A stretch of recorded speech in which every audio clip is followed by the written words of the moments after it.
যদি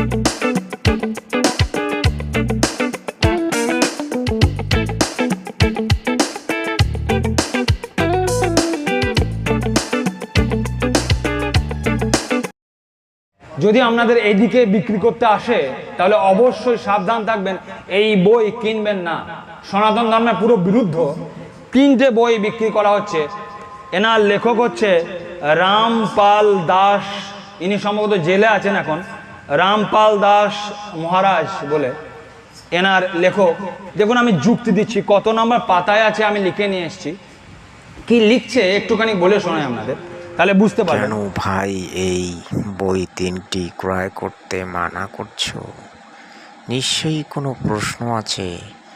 আপনাকে কি কোনো ভয় লাগছে যে কারণে আপনি বইগুলি ক্রয় করতে মানা করছেন?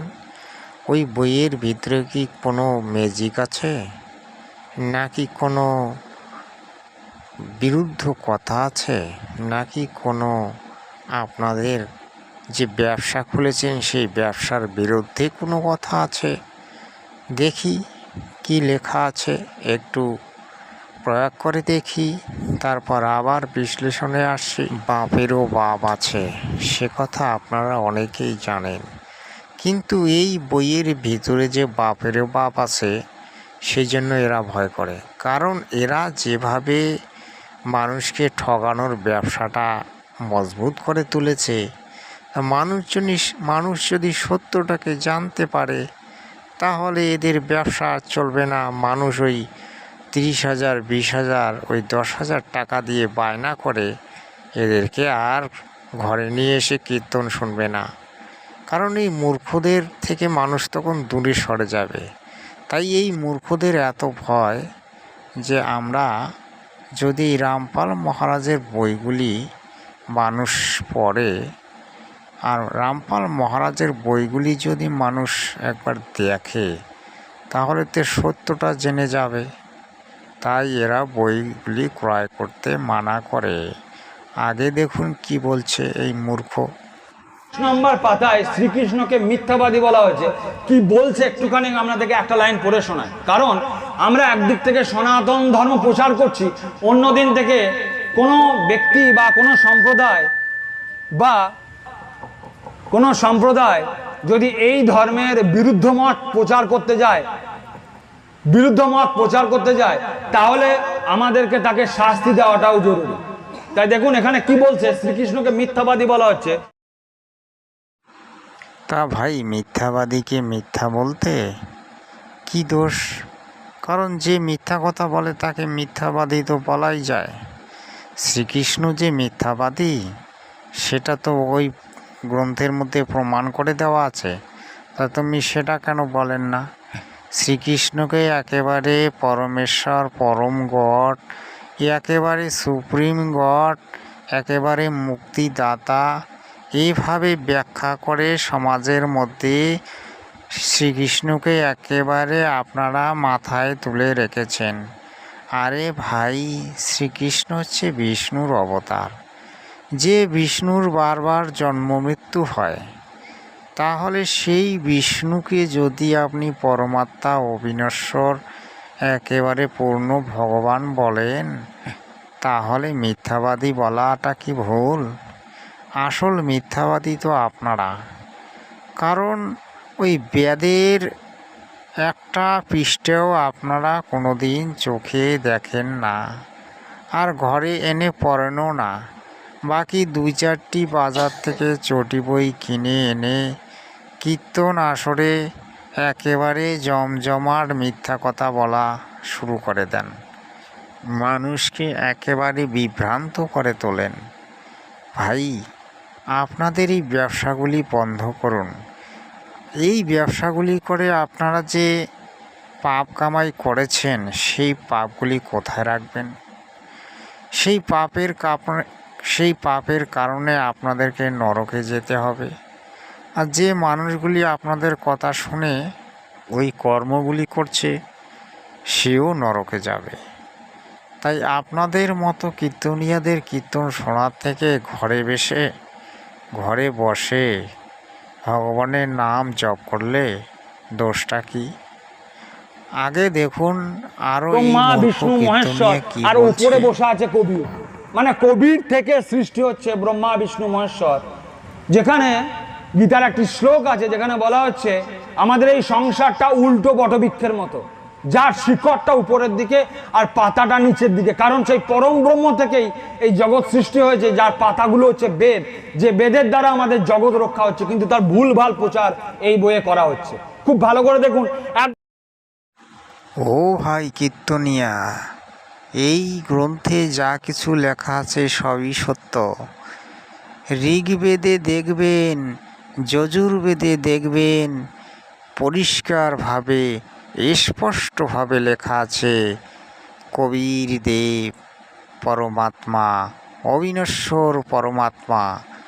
কবির দেবের যে পূজা করে, যে কবির দেবের যে সাধন ভজন করে, সমস্ত পাপ থেকে তিনি মুক্তি দেন এবং তিনি একমাত্র মুক্তিদাতা, তিনি আমাদের পরমাত্মা। তার সাধন ভজন করলে এই যে জীব এই 84 লাখ যোনি থেকে মুক্তি পেয়ে মোক্ষ লাভ করে। মোক্ষ কাকে বলে সেই শব্দটার অর্থই তো আপনারা জানেন না। মোক্ষটাকে একেবারে বিষ্ণুর কাছে পৌঁছে দিয়েছেন। যে বিষ্ণুর বারবার জন্ম মৃত্যু হয়, সেই বিষ্ণুকে একেবারে পূর্ণ ভগবান বানিয়েছেন। অবিনাশী কাকে বলে সে কথার অর্থটাও আপনারা জানেন না, কারণ আপনারা বেদ কোনো দিন পড়েন নাই, 6টি শাস্ত্র কোনো দিন পড়েন নাই। আরও একটি বেদ আছে সূক্ষ্ম বেদ, সেটার তো নামেই জানেন না। তো এই যে 4 বেদে পরমাত্মার কথা উল্লেখ আছে, পরমাত্মা কবির দেব হইতেই সমস্ত বিশ্ব ব্রহ্মাণ্ডের সৃষ্টি হয়েছে এবং ব্রহ্মা বিষ্ণু মহেশ্বরের যে পিতামাতা জ্যোতি নিরঞ্জন, মাতা দুর্গা, তারাও ওই কবির পরমেশ্বর থেকেই সৃষ্টি হয়েছে। এই অখিল বিশ্ব ব্রহ্মাণ্ডের যতগুলি জীব, যতগুলি প্রাণী উদ্ভিদ দেখতে পাচ্ছেন, সব কিছুই পরমাত্মার অংশ। পরমাত্মাই হচ্ছে একমাত্র ধারণ পোষণ কর্তা। তাহলে কেন এই গ্রন্থে কি এমন মিথ্যা কথা লেখা আছে যে বইগুলি মানুষকে ক্রয় করতে মানা করছেন? ভাই, দয়া করে শাস্ত্রগুলি ঘাটুন, সত্যটাকে জানুন, আর সত্যটাকে স্বীকার করার মতো শক্তি রাখুন। সব কিছু ঠিক হয়ে যাবে। আগে দেখুন উনি কি বলছেন। বিরুদ্ধ মত এই গ্রন্থগুলোতে প্রচার করা হচ্ছে, একটু সচেতন থাকবেন। হয়তোবা শাওরাপুরীর এদিকেও বিক্রি করতে আসতে পারে গাড়িতে করে। কোনো মহৎ এক চক্রান্ত চলছে সনাতন ধর্মকে নষ্ট করার জন্য। ও ভাই কীর্তনীয় মহাশয়, কোনো মহৎ চক্রান্ত চলছে না, সনাতন ধর্মের উত্থান চলছে।